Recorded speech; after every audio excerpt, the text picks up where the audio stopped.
నమస్కారం అందరికీ. ఇప్పుడు మనం డిగ్రీ ఫస్ట్ ఇయర్ వాళ్ళకి ఫస్ట్ సెమిస్టర్లో బిజినెస్ ఆర్గనైజేషన్ మేనేజ్మెంట్ అనే సబ్జెక్ట్ చూస్తున్నాం కదా. సో ఇది మనకి 5th యూనిట్లో 19th chapter coordination. So coordination అంటే ఏం లేదు, ఒకవేళ ఒక టీం అనేది ఉందనుకోండి, సో వాళ్ళ మధ్యలో ఏదైతే కోఆర్డినేషన్ ఉంటుంది, కోఆర్డినేషన్ అంటే ఏంటిది, ఏదైతే బాండ్ ఉంటుంది, వాళ్ళు డిస్ప్యూట్స్ లేకుండా కాన్ఫ్లిక్ట్స్ లేకుండా వర్క్ అనేది స్మూత్గా చేసుకున్నట్టు అవుతే, ఇంకా ఆర్గనైజేషన్ ఆబ్జెక్టివ్స్ రీచ్ చేయడానికి వాళ్ళు ట్రై చేసినట్టయితే సో దాన్నే కోఆర్డినేషన్ అని అంటారు.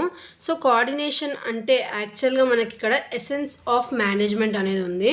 సో కోఆర్డినేషన్ అనేది మన మేనేజ్మెంట్లో చాలా చాలా ఇంపార్టెంట్ అంట.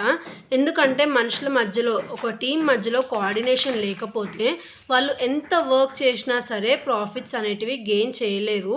సో ఇక్కడ మనకి ప్రిన్సిపల్స్ ఉన్నాయి కోఆర్డినేషన్వి. Principles of direct contact, principles of early beginning, principle of reciprocal relationship, principle of continuity. So ఇవన్నీ కోఆర్డినేషన్ మీదనే రిలేట్ అయి ఉంటాయి అన్నమాట. ఇంకా టైప్స్ ఆఫ్ కోఆర్డినేషన్ ఏంటిది, ఇంటర్నల్ కోఆర్డినేషన్, అది 2 టైప్స్ ఉంటుంది, వర్టికల్ ఇంకా హారిజాంటల్. అదే ఎక్స్టర్నల్ కోఆర్డినేషన్ అంటే ఏంటిది, మన ఏదైతే ఆర్గనైజేషన్ ఉందో వాళ్ళు కాకుండా అవుట్ సైడర్స్, దాన్ని ఎక్స్టర్నల్ కోఆర్డినేషన్ అంటారు. అదే ఇంపార్టెన్స్ ఏంటిది కోఆర్డినేషన్ అంటే, గుడ్ పర్సనల్ రిలేషన్షిప్స్ అనేటివి బిల్డ్ అవుతాయి, యూనిటీ ఆఫ్ డైరెక్షన్ అనేది ఉంటుంది, ఎసెన్స్ ఆఫ్ మేనేజ్మెంట్ అంట కోఆర్డినేషన్ అనేది, ఎఫిషియన్సీ ఇంకా economy, helpful in developing and retaining of personal. మనుషుల మధ్యలో కోఆర్డినేషన్ ఉండడం వల్ల వర్క్ అనేది మంచిగా జరుగుతుంది.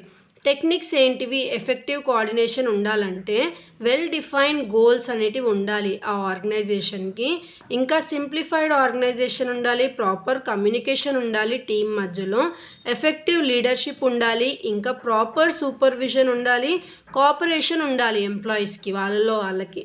నెక్స్ట్ ప్రాసెస్ ఆఫ్ కోఆర్డినేషన్ ఏంటిది, ఫస్ట్ ప్లానింగ్, ఆ తర్వాత ఆర్గనైజింగ్, ఆ తర్వాత డైరెక్టింగ్ ఉండాలి, కంట్రోలింగ్ ఉండాలి, స్టాఫింగ్ ఉండాలి, ఆ తర్వాత ప్రాపర్ కమ్యూనికేషన్ ఉండాలి. ఇవన్నీ కోఆర్డినేషన్కి వెరీ వెరీ వెరీ ఇంపార్టెంట్.